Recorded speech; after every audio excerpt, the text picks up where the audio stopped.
ಮನೆಯ ಭಾರ್ಗವಿ. ಅವಳನ್ ಕಂಡ್ರೆ ನೀವ್ ಯಾಕೆ ಹೆದರ್ಕೋತೀರಿ ಅಣ್ಣ? ಈ ತರ ಗೆದ್ರೆ ಅದು ಒಂದು ಗೆಲುವು ಅನ್ಸ್ಕೊಳ್ಪ. ಖಂಡಿತ ಇಲ್ಲ, ಮೋಸ, ಅಪ್ಪಟ ಮೋಸ. ನೀನೊಬ್ಬ ವಿದ್ಯಾವಂತ, ನ್ಯಾಯ ಕೊಡ್ಸೋ ನ್ಯಾಯವಾದಿ ಅಂತ ತಿಳ್ಕೊಂಡಿದ್ದೆ. ನನ್ನ ಎದುರು ನಿಂತಿರೋ JP ಪಾಟೀಲ್ ನನ್ನ ಅಣ್ಣನಾಗಿ ಉಳಿದಿಲ್ಲ. ಮೊದಲಿದ ಆದರ್ಶ ವ್ಯಕ್ತಿಯಾಗಿ ಇವತ್ತು ನೀನು ಉಳ್ಕೊಂಡಿಲ್ಲ. ಒಂದು ಕಾಲದಲ್ಲಿ ನೀನ್ ನನಗೆ ರೋಲ್ ಮಾಡಲ್ಲಣ್ಣ. ಇವತ್ತು ಇಂಥ ಕೆಲಸಕ್ಕೆ ನೀನು ಇಂಥ ಕೆಳಮಟ್ಟಕ್ಕೆ ಇಳಿತೀಯ ಅಂದ್ರೆ ಅದನ್ನ ನಾನು ಅರ್ಗಿಸ್ಕೊಳೋದಕ್ಕಾಗ್ತಿಲ್ಲ. ನೋಡು ಜಯಂತ, ಕೇಸ್ ಗೆಲ್ಲಕ್ಕೆ ಶಕ್ತಿಗಿಂತ ಯುಕ್ತಿ ಜಾಸ್ತಿ ಮುಖ್ಯ. ಇದನ್ನ ರಾಜತಂತ್ರ ಅಂತಾರೆ.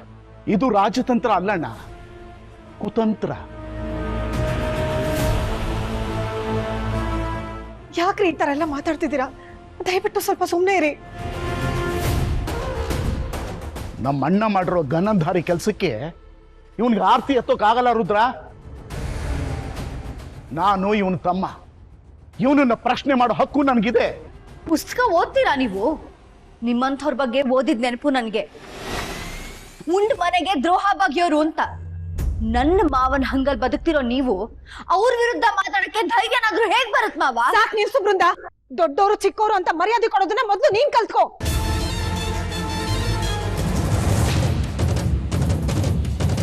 ವೃಂದ, ನಮ್ಮಮ್ಮ ಇನ್ನೂ ಈ ಮನೇಲಿ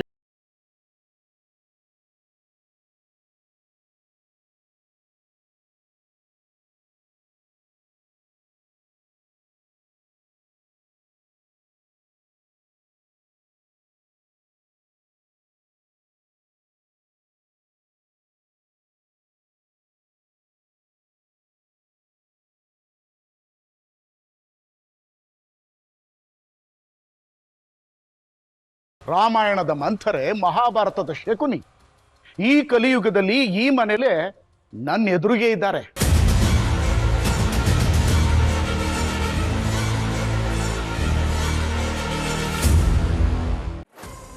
ಅಷ್ಟು ಕೋಪ ಇದ್ದವಳು, ಅಷ್ಟು ಸಿಟ್ಟಿದ್ದವಳು ಕೋರ್ಟ್ಗೆ ಬರಬೇಕಿತ್ತು. ಮಾತಿಗೂ ಕೋರ್ಟಲ್ಲಿ ನನ್ನ ಬಾಯಿ ಮಾತಾಡುತ್ತೆ ಅಂತಿದ್ದವಳು ಯಾಕೆ ಕೋರ್ಟ್ಗೆ ಬರಲೇ ಇಲ್ಲ?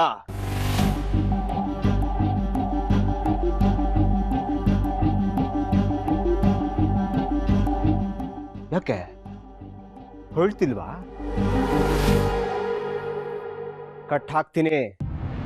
ಇವತ್ತು ನಿನ್ನ ಬಾಯಿ ಕಟ್ ಹಾಕ್ದಾಗೆ ನಿನ್ನ ಕೈಯನ್ನು ಕಟ್ ಹಾಕ್ತೀನಿ.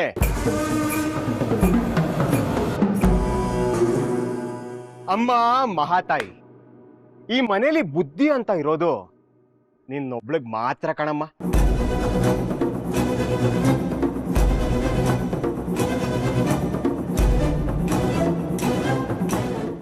ಇನ್ನೇನೇ ಬೇಕಿದ್ರು ನನ್ನನ್ನು ಕೇಳು, ನಾನು ಕೊಡ್ತೀನಿ.